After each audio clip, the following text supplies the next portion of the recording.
Hey up guys, it's the Yorkshire Pudding. A palm reader can look at your hand and tell you everything about yourself within the comfort of a gypsy's caravan. And I can tell you everything about yourself based on your skilling levels in RuneScape. RuneScape is filled with players from all around the globe, from 50-year-old virgins living in the mum's basement to 20-year-old Venezuelans playing day and night as if their life depended on it. Your levels can tell you a lot about yourself. I'm going to be categorising people into base levels. For example, base level 20s, base level 50 stats, etc. But since not everyone levels the skills exactly evenly, and there's certain skills, especially for newer accounts like runecrafting or slayer, that gets left behind, there is a bit of leeway for the purpose of this video of what is considered base level. If most of your skills are above that level, I'm considering your base level of that tier, with the exception of base level 60s and above, where the term base level strictly means all your skills are above that level. Starting off with level 1 to 10 base stats. You're a noob. You're the noobiest noob who's ever noobed. In fact, it's the very definition of a noob.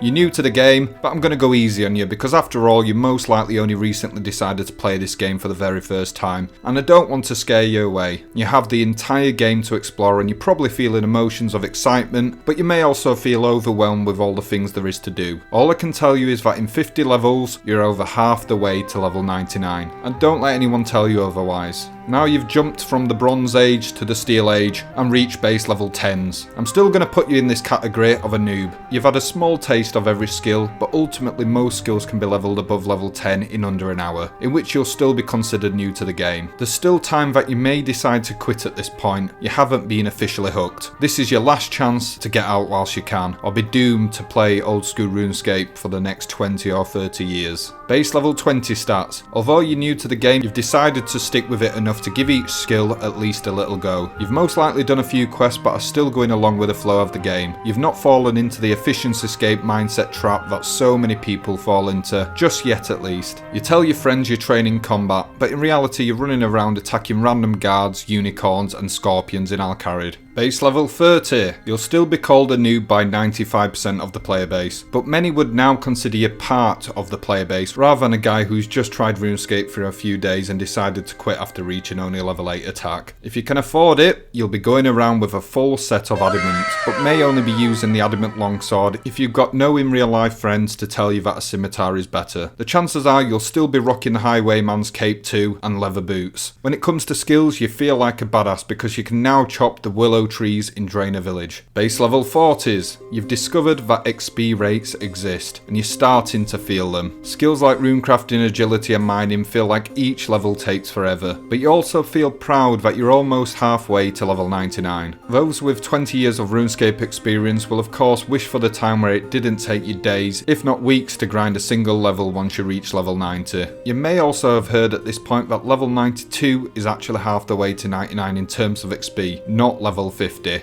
At base level 50 you've now reached the halfway mark, in total level at least, definitely not XP, but you're starting to feel like you could take anyone. You strut around in your rune plate legs, granite body and a G-maul. You even start advising new players on what to do when they ask. As to them, you are a high level gigachad. I mean, look at that powerful armour. But it's at this point where you've started to move away from just randomly training any skill in any way you fancy, as skills have become harder to level. Your mind starts seeking more efficient ways so that you can reduce the overall amount of time it takes to grind each skill. You look up guide after guide after guide, seeking the optimum XP rates per hour. Which is not a problem of course. If you're at this stage and want a guide on how to improve your combat abilities, then there's a video link in the description or at the end of this video that should really help you. Base level 60s, the dragon tier. You unlock the dragon dagger, the dragon med helm, the dragon scimitar. Oh wait, you've still not done monkey madness yet. You can now join the cool kids by chopping ewes in Seer's village, but despite your newfound levels and gear, you've still not killed any bosses in the game.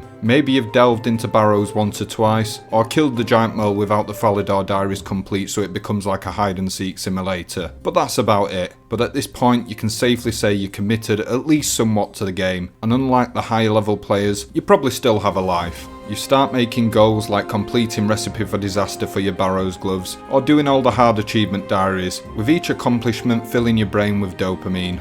Congratulations, you've pushed through the level 60s and managed to get yourself base level 70. Now this is an interesting one. You can now wear Barrow's gear and feel more powerful than ever. You start looking down at the lower levels while still running around with dragon plate legs and a scimitar. You use what was for many years the best weapon in the game, the Abyssal Whip, as your weapon of choice, and you've gained the Dragon Defender. The helm of Nesianot sits upon your head, a fighter torso on your body, and Darok's plate legs, because they look pretty cool. Your boots are still dragon as you cannot afford the primordial boots yet. In fact, you cannot afford any of the later game upgrades. Your skills won't have made you much money up to this point, and outside of Slayer, bossing is something you're only just starting to try out. You've killed the giant mole, Squirius, and even made several Barrows trips, so you decide to challenge yourself by going to the Dagannoth Kings. How hard can it be? But you get slapped back to Lumbridge with the quickness, and stand there staring at your screen as if to say, what the just happened? A humbling experience. Reaching base level 70s is like finally getting your pro boxing card and going up against Mike Tyson. You feel like a badass, but there's still a long way to go. Your overall game knowledge is good, but not great, and definitely not excellent, but you set your sights on base level 80. And when you finally reach level 80 base stats, you can now join the Cool Kids Club by participating in bosses or maybe getting carried in a few raids. But you'll most likely be the little Timmy of the group. When roaming around in the open world you feel like a boss, but next to all your clan mates, you're the Knight Squire bringing the knight in shining armour his sword and watching him do all the damage. But it inspires you to push for high levels. If you hadn't achieved your quest cape by the base 70s, then you most likely have it now. If not, what you doing?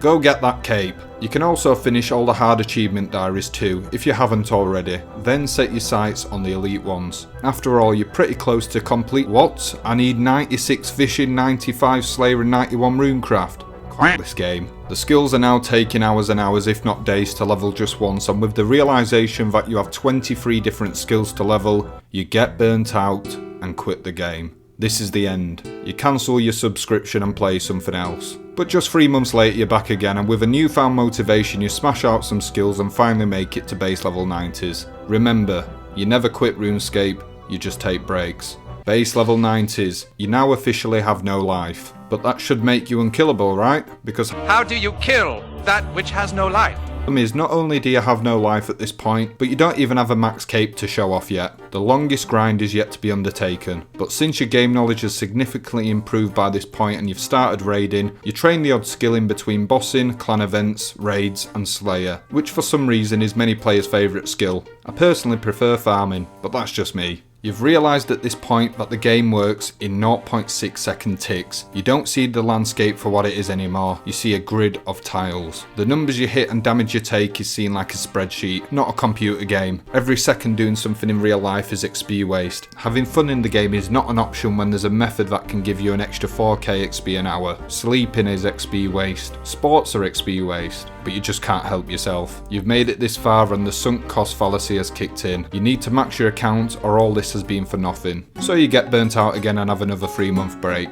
After returning you start maxing your skills again, one by one, until finally you have agility, runecrafting and mining left. But eventually you receive your max cape. But what now? Well, now you can finally play the game. Whoever this person is, he has played RuneScape. Warcraft nearly every hour of every day for the past year and a half. Gentlemen, we are dealing with someone here who has absolutely no life. So at this stage it's pretty obvious that you have no life, but it's also admirable at this point. Unlike the base level 90s, you have at least a pixelated cape to show off. It's like the nerdy kid back in school who gets B's and A's. But if you're going to spend all your time studying and not doing sports or going out with friends, you should be at least getting straight A+.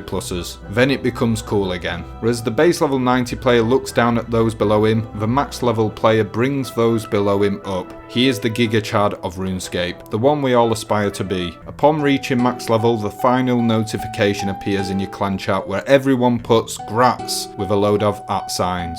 And that's your reward for the past decade of your life. You've made it. So now you start grinding the collection log slots, because although you've maxed every skill in RuneScape, you're not free. You're a RuneScape player.